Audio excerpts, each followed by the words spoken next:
नमस्कार दर्शक बंधु आज हूँ मार्च मास 27 तारिख शुक्रवार। आसतु नजर पकेबा आज दिनर टॉप 20 खबर उपर। प्रत्येक खबर आपण माने जानिबा निहाती आवश्यक, तेणुक भिडियोटी को शेष पर्यंत देखंतु। ता पूर्व चैनल रे नुआ थिले चैनल को सब्सक्राइब करी पाखरे थिबा बेल आइकन टी को दबाई दियन प्रतिदिन एमिति लेटेस्ट खबर सर्वप्रथमे देखिबा पई। तेबे आसंतु संपूर्ण खबर उपर नजर पकेबा। एबे ओडिसा रे एप्रिल 1 रु नुआ अबकारी नीति लागू हेबो। तेबे 2029 मार्च 31 पर्यंत बलवत्तर रहिबाकु थिबा एही नीति संपर्क रे विधानसभा रे सूचना दैछन्ती अबकारी मंत्री। से कहिसंती जे मद व्यवस्था को अधिक नियंत्रण सह निशा मुक्ति उपरे जोर दिया जिवो। नुआ नीति अनुसार पुरी रो श्रीमंदिर और बड़दाण्ड चारिपाखरे मद दुकान को निषेध हेबो। सेहिपरि समग्र राज्य रे मदर होम डिलीवरी को बंद करा जायछि एवं कोनोसी नुआ मद दुकान खोलिया को अनुमति मिलिबो नाही। सेहिपरि 0.5% डी एडिक्शन सेस लागू हेबा सह प्रति वर्ष लाइसेंस शुल्क को 10 रु 20% बढ़ा जिवो। एहा फल रे मद दर रो वृद्धि पाइबो। सेस रु आसुतिबा अर्थ को निशा मुक्ति केंद्र पई व्यवहार करा जिवो। एहा सह मद व्यवसाय रे सीसीटीवी और ट्रैक एंड ट्रेस व्यवस्था माध्यम रे नियंत्रण कठोर करा जिवो। एही नुआ नीति को राज्य रे नियंत्रित मद व्यवस्था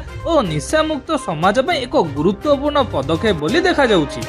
एपरि सशक्त हेउछि बीजेडी, भांगुछि बीजेपी रो बळ। गजपति जिला पारला खेमुडी विधानसभा निर्वाचन मंडल रे शताधिक बीजेपी कर्मी आज बीजेडी दल रे नियुक्त होइछन्ति। तेबे बीजेडी रे योगदान देबा परे बीजेपी कर्मी माने कहिछन्ति जे दलर सभापति तथा पूर्वतन मुख्यमंत्री श्रीयुक्त नवीन पटनायक राज्य रे करिथिबा उन्नतिमूलक कार्य और तांको नीति आदर्श रे अनुप्राणित होई से माने बीजेडी रे जोग दैछन्ति। दल हमकु जेउ दायित्व देबो आमे ताकु सुचारू रूपे संपादन करिवु। आगामी दिन रे दल को पारला खेमुडी निर्वाचन मंडल मौजूद करिया पई काम करिवु। सेबरी गतकाली बालेश्वर जिल्लार पूर्वतन मंत्री रघुनाथ महांती और पूर्वतन विधायक जीवन प्रदीप दासଙ୍କ नेतृत्व हजार हजार संख्या रे बीजेपी कर्मी आनुष्ठानिक भावे बीजेडी रे जोग देइथिले। सेहिपरि आजि पारेला खमुंड रे एही अवस्था होईछि। एहा सूचाउछि नवीन पटनायक नेतृत्व तथा बिजू जनता दल प्रति ग्रहणीयता तथा आशा भाजन धीरे धीरे बढ़िबारे लागिछि। अन्यबटे बीजेपी सरकार प्रति लोकଙ୍କ विमुखता देखिबाकू मिलुछि। सेहिपरि आसंता सोमवार पर्यंत गृह मुलतवी। विरोधीଙ୍କ हट्टगोल भितर सोमवार पर्यंत विधानसभा को मुलतवी घोषणा करा जायछि। आज मध्य चली पारिलानी विधानसभा। प्रश्नकाल आरंभ रु गृह रे एससीबी अग्निकांड एवं स्वास्थ्य मंत्री को इस्तीफा प्रसंग को नै विरोधी माने प्रबल हट्टगोल करिथिले, जाहाकू नै बाचस्पति प्रथमे 11:30 जाय गृह को मुलतवी घोषणा करथिले। विधानसभा परिसर रे थिबा गांधी मूर्ति तळे विरोधी सदस्य माने प्रतिवाद करिथिले एवं एससीबी अग्निकांड रे मृत्युवरण करिथिबा व्यक्ति को श्रद्धांजलि मध्ये जणाइथिले। एपरि मध्यप्राच्य रे चलथिबा संकट मध्ये रे प्रधानमंत्री मोदी आसंता काली समस्त राज्यर मुख्यमंत्री सहित कथा हेबे। प्रधानमंत्री वीडियो कॉन्फ्रेंस माध्यम रे मुख्यमंत्री मानक सह आलोचना करिवे। एही बैठकर उद्देश्य होउची पश्चिम एशिया रे चलिथिबा संघर्ष को दृष्टि रे रखी राज्य गुडीकर प्रस्तुति एवं योजनार समीक्षा करा जिवो। सेपरि ईंधन सुरक्षा उपरे आलोचना होई पारे। प्रधानमंत्री मोदी को बैठक रे शक्ति एवं ईंधन सुरक्षा उपरे आलोचना हेबो। पश्चिम एशिया रे उत्तेजना विश्व रे अशोधित तैल एवं गैस जोगाण को प्रभावित करियोछि। केंद्र सरकार राज्य गुडीक सहित ईंधन उपलब्धता एवं मूल्य विषय रे आलोचना करिवे। एहा व्यतीत सामुद्रिक वाणिज्य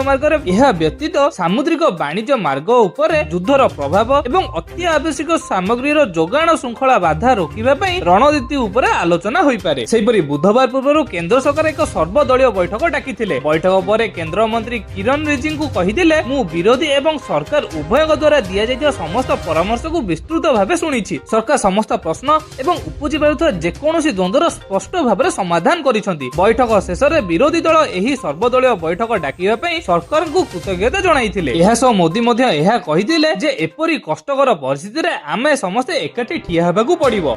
एपरि आजिर समय रे सोशल मीडिया आम जीवन रे एक अविच्छेद अंश पलटि जाइछि, किंतु एहा सहित जड़ित समस्या गुडीकर मध्ये द्रुत गति वृद्धि पाउछि। नकली अकाउंट, ऑनलाइन ठकेई, एहा सह महिला एवं शिशुक विरोध रे साइबर अपराधर गभीर चिंतार कारण पलटिछि। एही समय रे एक बड़ परिवर्तन मध्ये होई पारे। तबे सरकार सोशल मीडिया व्यवहार करिया पई केवाईसी को बाध्यतामूलक करिबाकू विचार करूछन्ति। एक संसदीय कमिटी भारतर सोशल मीडिया, डेटिंग ऐप एवं ऑनलाइन गेमिंग प्लेटफॉर्म पई केवाईसी आधारित व्यवस्था कार्यकारी करिबाकू सुपारिश करा जायछि। एहार लक्ष्य हेउछि ऑनलाइन सुरक्षा, विशेष करी महिला एवं पिलामानक पई एसबु करिबाकू योजना करा जाउछि। जदि एही नियम कार्यकारी हुए तेबे व्यवहारकारी मानकू अकाउंट तयारी करिया पई लॉगिन करिया पूर्व सेमानक परिचय जांच करिबाकू हेबो। एहार अर्थ हेउछि सोशल मीडिया को अज्ञात भाबरे व्यवहार करिबा आउ सहज हेबो नाही। कमिटी एहा मध्ये कहिछि जे प्लेटफॉर्म गुडी को उपभोक्तांक बयस को सठिक भाबरे जांच करिबा उचित। जी भगवान और भक्तों मध्य बढ़िबो दूरता। 5 घंटा पर्यंत भक्तों दर्शन देबे नहीं महाप्रभु। श्री ନବମୀ ତିଥିରେ ଶ୍ରୀମନ୍ଦିରରେ ଶ୍ରୀରାମ ଜନ୍ମ ନୀତି ଅନୁଷ୍ଠିତ ହେବ।